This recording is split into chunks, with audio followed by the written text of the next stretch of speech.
What if I told you that Madrid might be following the same path as cities like Stockholm, Malmo in Sweden, or Marseille in France? I'm not talking here about income, quality of life, or food, but about violence.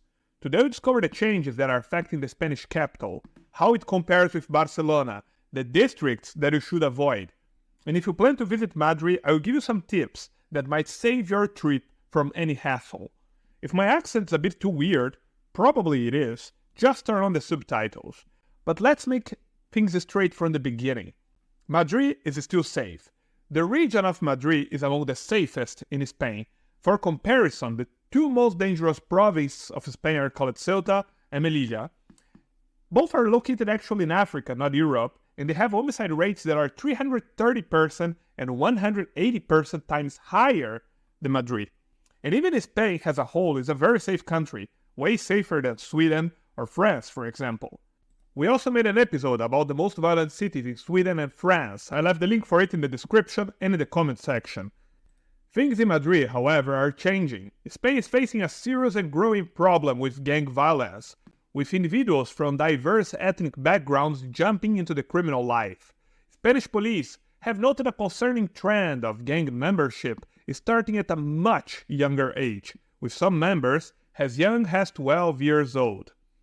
Some areas of Madrid, such as Carabanchel, have witnessed a troubling surge in crime characterized by violent turf wars between gangs and fatalities. The escalation of gang activity, with groups mirroring Latin American cartels, are numbering around 800 members and has instilled fear in some communities. Spanish authorities arrested multiple members of the Dominicans Don't Play (DDP) gang and busted one of their bases in the Henares corridor of the greater Madrid area. But the problem is that the Dominicans Don't Play is only one of the many gangs active in Madrid nowadays. There are also the netas, the trinitarios, the bloods, and the infamous salvatrucha, also known as MS-13, who spread so much violence in the USA and is considered one of the world's most brutal gangs. If you watch the news in places like California, indeed, many of these gangs may have familiar names to you. They are branches of the same groups involved in drug trafficking and criminal activities in the US. Media reports suggest that the leadership within these gangs is surprisingly structured, possibly even more formal than similar gangs in Central America. Here is how it works. The leader. Each gang chapter has a supremo, the top figure in command. Second in command is an angel that serves as the lieutenant, supporting the supremo. The enforcer is the third in command, and they are responsible for maintaining discipline and even have the power to authorize members to move between neighborhoods. A Spanish criminologist called Samuel Vázquez said in 2022 that year would have the highest violent crime rate ever seen by any generation alive, except during the Civil War. He was right, and 2023 does not look very different. The same criminologist says something even more concerning.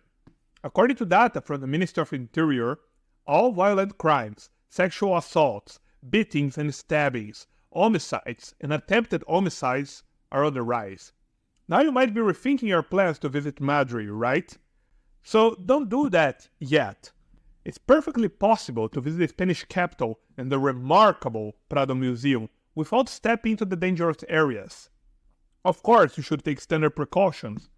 Tourists are twice as likely to be victims of crime compared to locals, but the tips I will give you in the end of this episode will protect you from that.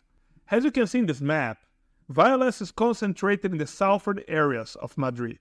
You should avoid districts like Villaverde Bajo, Alto Vallecas, and Sánchez y Nueva Numancia, Orcasitas, San Cristóbal de los Ángeles, Lavapiés, Tetuan, and Carabanchel. This last one, Carabanchel, is a huge district. There are some good parts there, but the zone around the airport Cuatro Vientos and Casa de la Moneda, it's better to avoid during the night. One thing that might shock you is that Salamanca, the wealthiest district in Madrid, has some of the highest crime rates in the city. However, the crimes that take place there are usually non-violent and unrelated to drugs. The most common arrests are for burglary or attempted burglary. the luxurious homes seem to attract thieves and robbers. Which parts of Madrid you should choose if you are visiting the city? Before we talk about them and also make the comparison with Barcelona that we promised, I would like to ask you a small favor. If you enjoyed this episode, please hit the like and subscribe buttons. One suggestion of a place to stay in Madrid is Malasaña, a neighborhood located in the heart of the Spanish capital, popular among young professionals and students. It has countless stores, bars, and museums in the area. Other good part of the Spanish capital are Moncloa, Nuevos Ministerios, and Argeles. I'm not sure I pronounced Argeles correct, so if I said it wrongly, just correct me in the comment section. If you're just visiting Madrid and want a well-connected place to stay, there is also the Barrio de las Letras. Famous authors from the golden age of Spanish literature, Cervantes, for example, once called Barrio de las Letras home. And how does Madrid compare with Barcelona? Both cities are considered safe by European standards.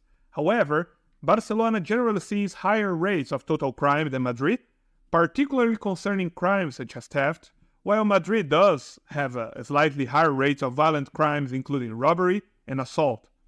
Still, both cities are relatively safe when you compare them to Stockholm in Sweden, for example. Remember that I promised you some tips to stay safe in Madrid? Here are they. First, if you are visiting the city just for a day, don't walk around with your carry-on bags. There are many reliable, convenient, and inexpensive luggage store services.